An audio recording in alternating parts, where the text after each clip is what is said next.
The desire to be famous is so alluring that it often clouds our judgment. We want to be celebrated as the next great artist, poet, musician, or even politician. Why? Is it because we love our craft, or are we just chasing the fame? If you love singing, painting, or writing poetry, you won't lose sleep when you lack recognition. You'll be so immersed in your passion that you won't care if your work ever becomes popular. Many creative people crave attention. They dye their hair green, wear yellow polka dot tie, or wear orange socks with sandals. But wanting fame can be tawdry. Why? It often stems from a lack of love for what they do. Instead of focusing on the joy of creativity, they're too busy eyeing the applause, attention, and adoration. Education teaches us to chase success instead of nurturing our passions. In education, the result is more important than the act itself. We end up treating creativity like a glorified school project, where the only thing that matters is the grade. When the aim is to get a distinction, creativity goes down the drain. Creativity grows when you live in the shadows. You hide your brilliance and love what you do without the need for a spotlight.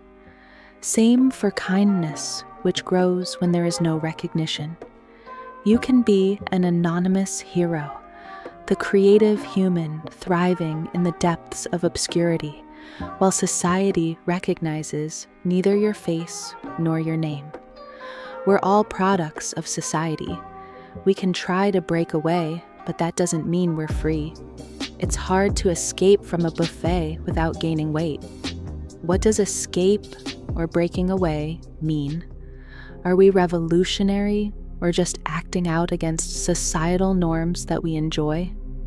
A true revolution isn't just about rebelling against the system. It's about understanding ourselves. When you can no longer squeeze out any toothpaste, you must cut the tube.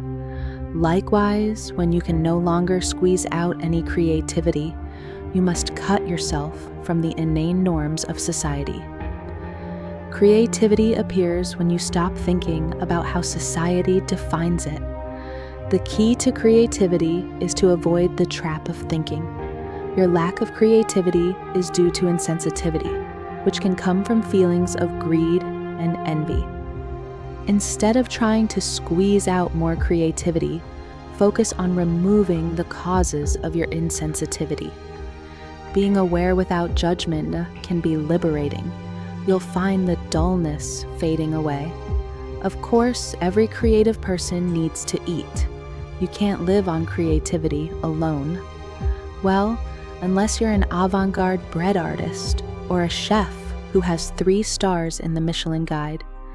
The struggle for sustenance is real. We want stability and recognition, but that can lead to a cycle of strife and misery, turning our creative dream into a nightmare. True renewal and creativity happens when we let go of our ego. This cleanses our soul and removes the dullness and insensitivity.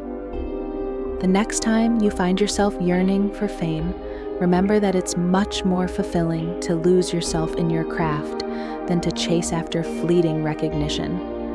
Embrace your creativity, even if it means living anonymously. At the end of the day, it's about loving what you do. Say cheese to life regardless of fame, which is just the cherry on top of a rich and fulfilling cheesecake. Enjoy the process, and who knows, you may become the next great poet or painter, with or without the fame. To express something does not mean to be creative. What does creativeness mean? You exist and express yourself. Does that make you creative? Do you see a painting or hear a piece of music and think you can be an artist or a composer? If you can be creative without your ego, will you even notice? Doing something with a motive isn't creativity. When you say that you must express yourself or you must be creative, The universe will tell you that your attempt at creativity is a learning experience. We often direct our creativity toward beauty. But is it valid to create beautiful things? The question is, valid for whom? Look at a flower, the shape, the color. Is that beauty? But how do we know what's beautiful? Someone can like a piece of abstract art that another person regard as weird. True beauty isn't just in the flower or abstract painting. It's in the sense of beauty itself. Is it something unexpected? Do we get this sense of beauty when we read books, learn to paint, collect art, or watch documentaries? You get this sense when you're sensitive, not just sensitive about yourself, but also everything around you.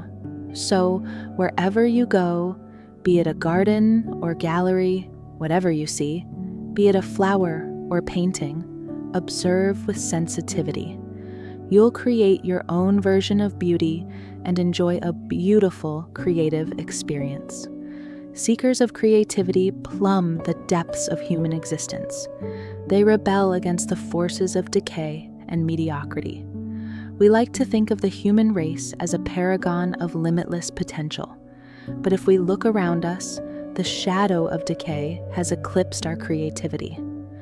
Not the transformative kind of decay, like the fermentation of cheese, yogurt, or sauerkraut, but the kind where we can't seem to shake off our collective mediocrity. Why do we feel empty? What makes us boring, close-minded, and ineffective? Why do we spend our days and even nights chasing fame and fortune? Humans desire permanence.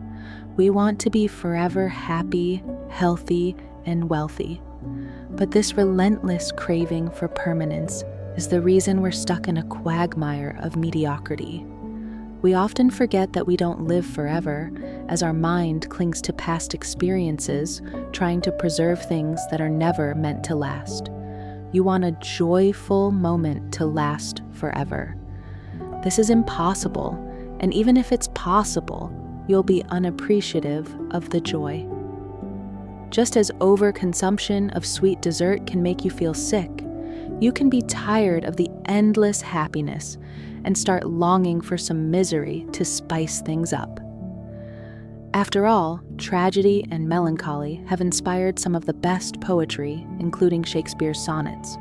Can a poem, story, or even our own life ever be great if it's all just happiness without any shade of sadness? Creativity can't be summoned at will.